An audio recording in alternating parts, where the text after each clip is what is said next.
Ticker symbol YS has made an incredible upside today. Let's go ahead and see if it still has potential to continue for the following days. What is up, you guys? Thank you so much for stopping by. Once again, this is ARCa coming at you with a YS technicals, raw price action, and statistical thread of analysis on this Hump Day Wednesday. Before we get started, please make sure to subscribe to the channel, like the video, and share the video with a friend so that you and them could consider joining our trading community in Discord called ARCa Bulls. With that said, let's dive right into the charts. Okay, you guys, so very nice price action on ticker symbol YS. We are in the process of actually converting several moving averages into now existing supports. Okay, so you can see here that we have finally crossed on the daily. We have converted the the EMA 21 into support, which is very good.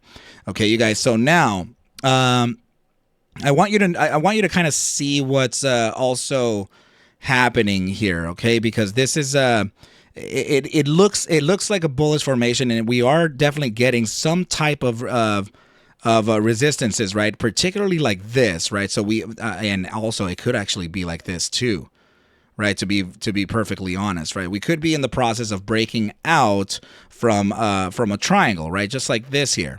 Right, so this could be a very, let me see, this could be test number 2 here. That's very speculative. 3, and then this would be the true breakout of test number 4. Okay, so usually what tends to happen here is that if we are in fact breaking out of test number 4, then a continuation to the upside to meet the $1.78 mark. Actually, you know what? It's a range. So $1.78 to about let's see. Yeah, I honestly would have to, favor. Yeah, I would have to favor 183. So yeah, it would be right around this range here. We can actually face a pullback. And that pullback would be specifically a test, the newly converted resistance into support of the falling wedge, right? So that would be the validator before a continuation to the upside.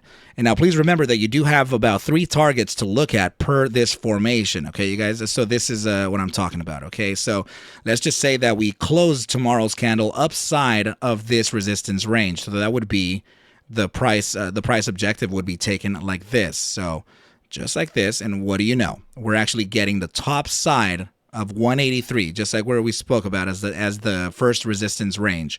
Okay, now the second area for the bulls, or the bull set number 2, would be the center of the triangle to the very bottom of the triangle, right? So then we could also apply it to that breakout zone, right? Just like this, and then we put it to the right ever so slightly. This is suggesting a top side of 211, which is absolutely the top side of this candle here at 210. Right, so it is matching, or it is rhyming with other targets as well. Okay, so now the last target is actually taken from the very top side of the triangle to the very lower end of the triangle, and this would be your bull set number 3, right? So apply it to the breakout candle and then move it to the right, and then this would take you to about $2.71. Okay, so that would naturally give us a resistance range to the downside, though. Let me show you.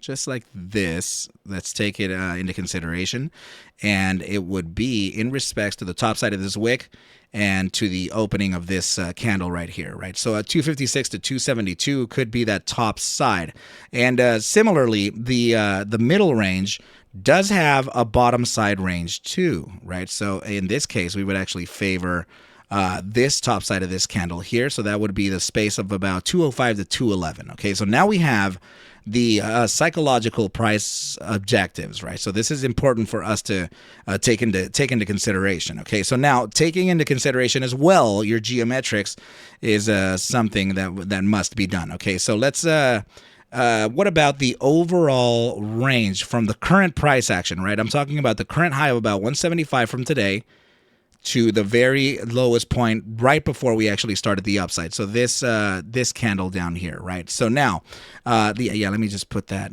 just like this.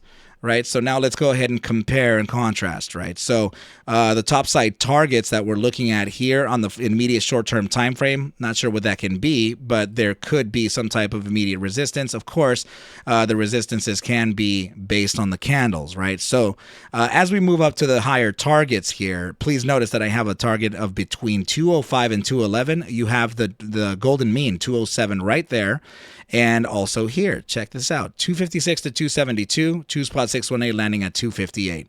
Okay, so that's showing us that we definitely have a lot of rhyming here, okay? And the top side of this particular candle here is 257, and you can actually see that with the H value for high when we hover over it, 257, right? So now geometrics are playing alongside the psychology of the trade too. So now the next thing is to validate the upside, right? So let's go ahead and take a look at the immediate short-term time frame. First of all, in order for us to gain a long position here, we want to see a potential downside from the first, I'm talking from the immediate short-term time frames, like the 30-minute. If we have a downside in there, that'd be great. Let's see. So immediate short-term, let's just zoom out a little bit, and what do you know? We definitely have it. We have a downside here on the 30-minute RSI. We have downside on stochastic momentum and also decreasing volatility. Okay, so that can be indicative of facing a relevant support. And if you're looking at the 30-minute time frame, that support range could be located between 162 and, let's see, let me just go ahead and draw it in like this, right? So 162 to the high of this range here, which is about 160. Okay, so that could be an area for reloading. In fact, take a look at your EMA 21. Where is it located, right? Let's go ahead and take a quick look here. Right there. Your EMA 21 located right in our discretionary target. Right? Very good. Very good. Okay, so now let's go ahead and see if hopefully we can get a continuation to the downside so that we can face a lower target. In this case, to come back down and test the newly converted resistance into support of the triangle, right? So that would be great. So if we can come back to that, let's see. Can I look at this maybe in the 4-hour time frame? Yeah, so we can come back around the range of the EMA 21 on, let's see if it can be on the bi-hourly maybe. The bi-hourly, the 4-hour and the 6-hour are kind of showing similar positions of that EMA 21. But if we can look at the 8-hour time frame, which is where we're currently looking at this triangle, then that would be testing the EMA 55, right? So we would come back to the 55. So that's what we want to see. So by using the hourly and the bi-hourly, we can see if the downside is a little more, severe than just the 30-minute, right? So let's go to the hourly and see if we have downside suggestions there too. Okay, in fact, we do. Go ahead and take a look at this. There is a limited downside, though. Okay, so the hourly time frame is suggesting a support from the SMA 14 soon. Stochastic momentum is in critical volatility and suggesting a downside. Let's see the bi-hourly time frame.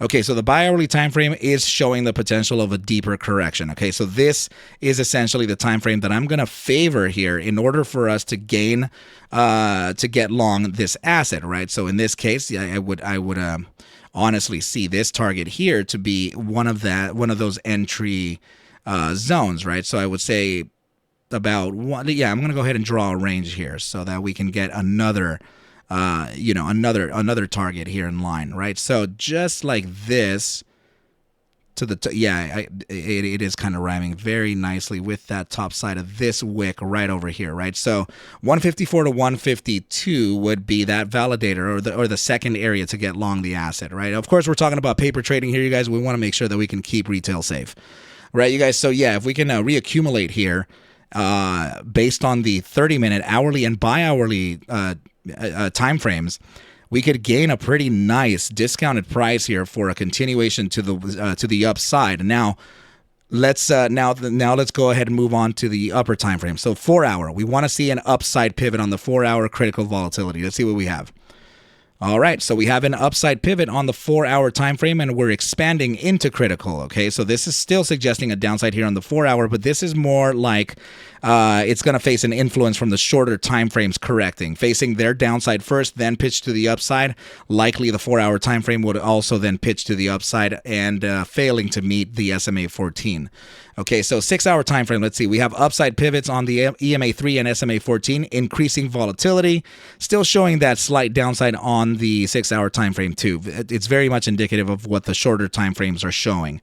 8-hour time frame, upside pivot. I would really like the EMA 3 to start really favoring an upside. It is upside pivot, but the more aggressive we have it to the upside, the better, right? Notice how the 8-hour time frame is finding that support from the SMA 14 right down here, and it's suggesting a continuation to the upside. And not only that, but massive DMI support. Okay, we're looking at the ADX sitting at a 51%. Usually when we are crossing upside of the 30 percentile, that's already a very strong market trending to whoever is leading the way. In this case, DMI Plus is leading the way, aka the bulls, represented by the green line, right? And the bears are losing strength, right? So this is very good for ticker symbol YS. I do see a continuation to the upside even still. Please remember that we can, if there is going to be a short-term pump, then very likely we can find a resistance between the zone of about 178 to 183, pull back into these areas here. Remember, okay, 160 to 162, followed by a potential 152 to 154 for long positions, right? So upside of that, you guys, then the moves would essentially, retouch or retest the top side of 178 to 183. Followed by a pullback to the current, either to the current close of this 8-hour iteration around 166, validate that support, and then continue on to the 1.618. Okay, and then we'll follow up with this later on, you guys. Please remember that first and foremost that I am not a financial advisor. Take whatever I do show and iterate within these videos as just a form of entertainment, as I cannot suggest for you to buy, sell, or hold any assets whatsoever. Okay, you guys, I need you to do your own due diligence and everything will be cool. But with that said, I wish you well, a very, very good night, and I will catch you at the bell mañana. Adios.